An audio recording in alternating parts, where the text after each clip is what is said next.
Quando o Estado diz não há risco ou está tudo sob controle, é que o problema já está bem grande. Este é o Visão Libertária, sua fonte de informações descentralizadas e distribuídas.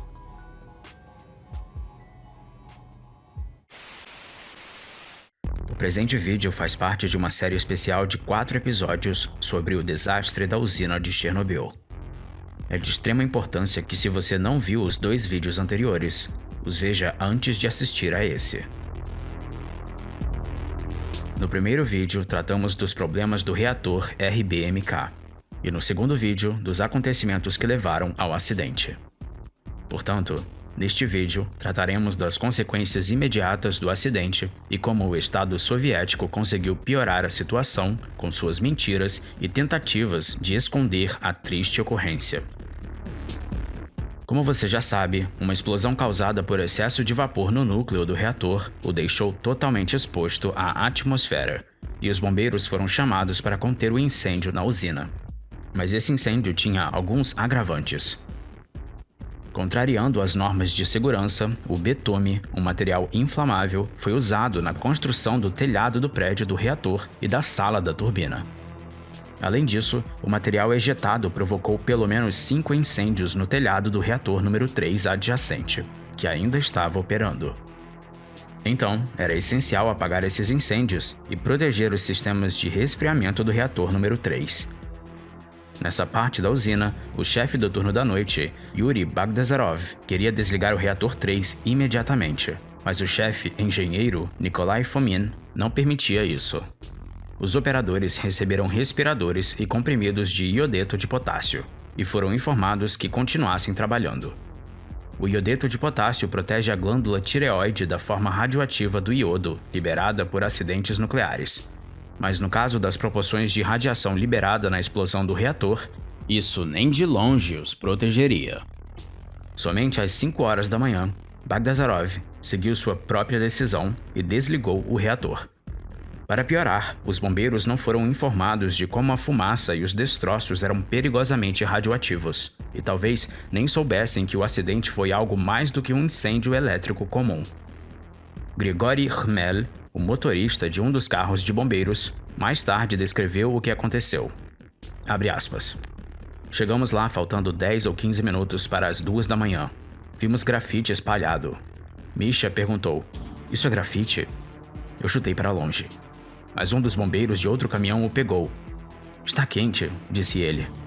Os pedaços de grafite eram de tamanhos diferentes. Uns grandes, outros pequenos, o suficiente para pegá-los. Não sabíamos muito sobre radiação. Mesmo quem trabalhava lá não fazia ideia. Não sobrou água nos caminhões. Misha encheu uma cisterna e direcionamos a água para cima. Então, aqueles meninos que morreram subiram ao telhado. Vaschik, Kolya e os outros, e Valadia Pravik. Eles subiram a escada. Eu nunca mais os vi. Fecha aspas.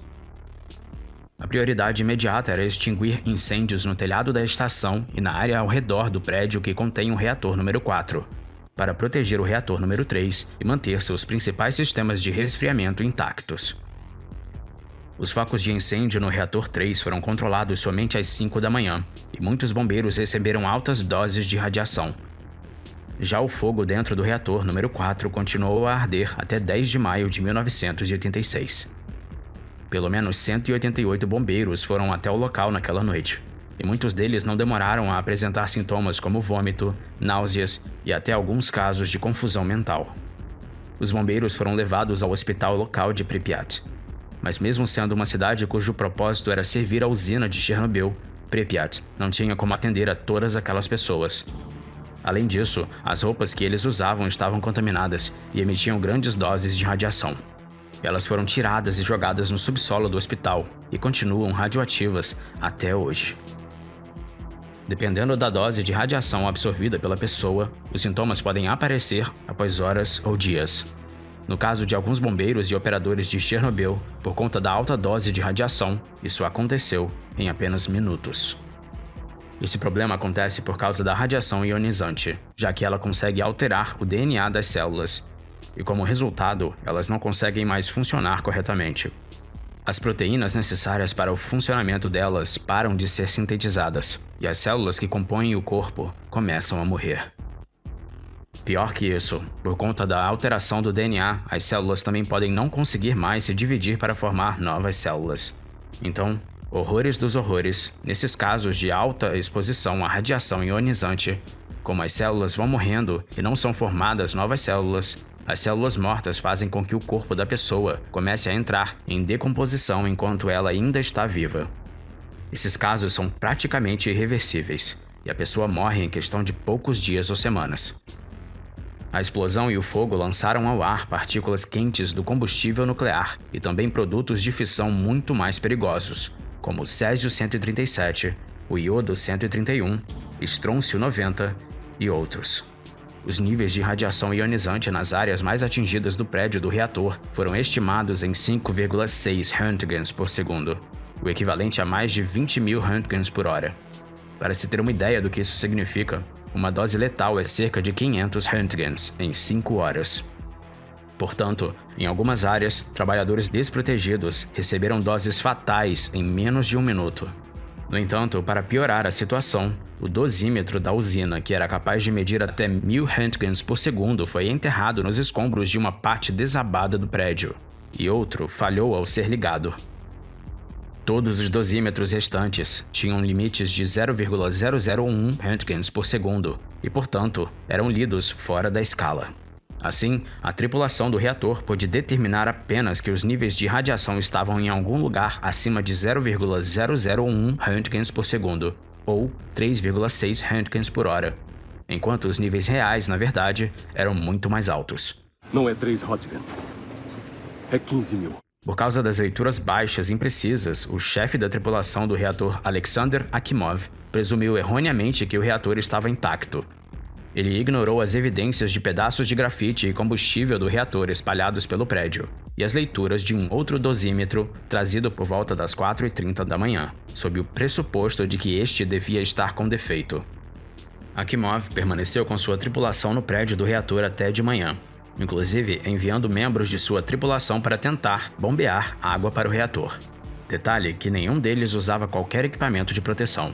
Por conta disso, a maioria deles morreu dias depois, incluindo o próprio Akimov. Mesmo sabendo que 3,6 röntgens por hora era o valor máximo daquele medidor, o chefe da usina reportou a Moscou que o acidente foi pequeno e que estava tudo sob controle. Só que, na verdade, o acidente estava completamente fora de controle. Bom, em organizações hierárquicas como no caso da União Soviética, esse tipo de mentira era muito comum, porque sempre era melhor tentar parecer para a alta cúpula do partido que estava tudo bem. E os altos membros do partido faziam a mesma coisa, mentindo para a população e para os líderes de outros países. Só que dessa vez a mentira não iria muito longe, porque, infelizmente, a radiação se espalharia pelo mundo, desmentindo vergonhosamente todo o discurso soviético de que a situação estava sob controle. Já em 29 de abril, detectores acusaram altos níveis de radiação na Polônia, Alemanha, Áustria e Romênia. Em 30 de abril, foram detectados na Suíça e na Itália. Nos dias 1º e 2 de maio, a radiação elevada foi detectada na França, Bélgica, Holanda, Inglaterra, Grécia e até no Japão. Em 5 de maio, na Índia. E em 6 de maio, no Canadá e nos Estados Unidos. Ou seja, em cerca de uma semana, o desastre ocorrido na União Soviética se tornou uma preocupação para o mundo inteiro. Mas contra toda a prudência que a ocasião exigia, a cidade vizinha à usina, Pripyat, não foi evacuada imediatamente. Os habitantes da cidade, nas primeiras horas da manhã, mantiveram suas atividades habituais, completamente alheios ao que acabara de acontecer. No entanto, poucas horas após a explosão, dezenas de pessoas adoeceram. Elas relataram fortes dores de cabeça e gosto metálico na boca, juntamente com vontades incontroláveis de tosse e vômito. Como a usina era administrada por autoridades em Moscou, nem o governo da Ucrânia recebeu informações imediatas sobre o acidente. Foi uma sucessão de erros que só piorava ainda mais o problema. Tamanha foi a negligência por parte dos membros do governo que Valentina Shevchenko, a então presidente da RSS ucraniana, lembra que o ministro de Assuntos Internos da Ucrânia, Vassil Durodinets, telefonou para ela no trabalho às 9 da manhã para relatar assuntos atuais e somente no final da conversa ele acrescentou que tinha havido um incêndio na usina nuclear de Chernobyl, mas que já havia sido extinto e que tudo estava bem. Claramente, mentira. Quando Shevchenko perguntou como estão as pessoas, ele respondeu que não havia nada para se preocupar, dizendo: alguns estão celebrando um casamento, outros estão fazendo jardinagem e outros estão pescando no rio Pripyat. De fato, nisso ele estava certo, pois as pessoas realmente tentavam seguir com a vida normal, pois não sabiam da gravidade da situação. Só que as coisas não estavam nada bem. Somente no final do dia foi criada uma comissão para investigar o acidente, que foi chefiada por Valery Legasov, primeiro vice-diretor do Instituto de Energia Atômica, e contava com outros especialistas soviéticos. Eles chegaram à usina na noite de 26 de abril. Até esse momento, 2 pessoas já haviam morrido e 52 haviam sido hospitalizadas. A delegação logo teve ampla evidência de que o reator foi destruído e de que níveis extremamente altos de radiação causaram danos em muitas pessoas. Nas primeiras horas do dia 27 de abril, aproximadamente 36 horas após a explosão inicial, eles finalmente ordenaram a evacuação de Pripyat. Inicialmente decidiu-se evacuar a população por 3 dias, só que mais tarde isso se tornou permanente. Ironicamente, mais um exemplo de medida temporária do governo que se tornou permanente. Mas essa, pelo menos, foi correta. Às 11 horas da manhã do dia 27 de abril, os ônibus chegaram a Pripyat para iniciar a evacuação, que começou às 14 horas. Segue um texto traduzido do anúncio de evacuação. Abre aspas. Atenção dos residentes de Pripyat. A Câmara Municipal informa que devido ao acidente na central elétrica de Chernobyl, da cidade de Pripyat, as condições radioativas nas proximidades estão piorando. O Partido Comunista, seus funcionários e as Forças Armadas estão tomando as medidas necessárias para combater isso. No entanto, com o objetivo de manter as pessoas o mais seguras e saudáveis possível, as crianças sendo a principal prioridade, precisamos evacuar temporariamente os cidadãos nas cidades mais próximas da região de Kiev. Por esses motivos, a partir de 27 de abril de 1986, às 14 horas, cada bloco de apartamentos poderá ter um ônibus à sua disposição, com supervisão da polícia e das autoridades municipais. É altamente recomendável levar seus documentos, alguns pertences pessoais vitais e uma certa quantidade de comida, por precaução, junto com você. Os altos executivos das instalações públicas e industriais da cidade decidiram sobre a lista de funcionários necessários para permanecer em Pripyat, para manter essas instalações em bom estado de funcionamento. Todas as casas serão vigiadas pela polícia durante o período de evacuação. Camaradas, deixando suas residências temporariamente, certifique-se de desligar as luzes, equipamentos elétricos e água, e fechar as janelas. Por favor, mantenha calma e ordem no processo de evacuação de curto prazo. Fecha aspas. Tal anúncio veio obviamente repleto de mentiras e desinformações sobre o ocorrido. As pessoas não poderiam levar pertences pessoais, muito menos comida, pois tudo estava contaminado. Até mesmo a roupa que estavam usando no dia da evacuação precisaria ser descartada depois. Mas, felizmente, como sabemos, a maioria dos pertences pessoais das pessoas foram deixados para trás e permanecem lá até hoje. Às 15 horas, cerca de 53 mil pessoas foram evacuadas para várias aldeias da região de Kiev. Já no dia seguinte, as negociações começaram para evacuar as pessoas num raio de 10 quilômetros de distância da usina. 10 dias após o acidente, a área de evacuação foi ampliada para um raio de 30 quilômetros. A chamada Zona de Exclusão da Usina Nuclear de Chernobyl permaneceu desde então, embora seu tamanho tenha se expandido. Mas não pense que parou por aí, pois as mentiras continuavam. A evacuação começou 1 dia e meio antes de o acidente ser publicamente reconhecido pela União Soviética. Só que tão breve algo forçaria o governo a admitir o ocorrido. Já na manhã de 28 de abril, os níveis altos de radiação dispararam alarmes na usina nuclear de Forsmark, na Suécia, que ficava a mais de 1.000 quilômetros da usina de Chernobyl.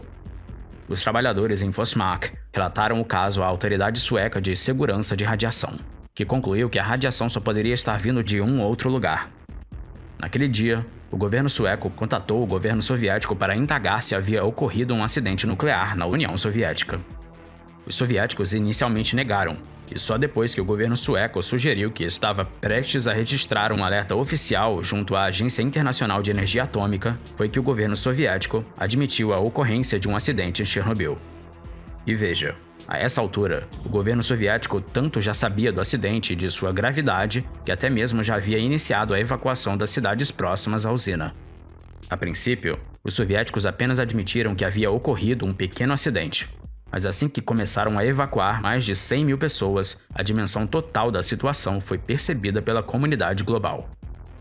Às 21h02 da noite de 28 de abril, um anúncio de 20 segundos foi lido no noticiário da TV Vremya, uma emissora soviética, dizendo: houve um acidente na usina nuclear de Chernobyl. Um dos reatores nucleares foi danificado. Os efeitos do acidente estão sendo reparados. Todas as pessoas afetadas receberam assistência e foi constituída uma comissão de investigação. Fecha aspas.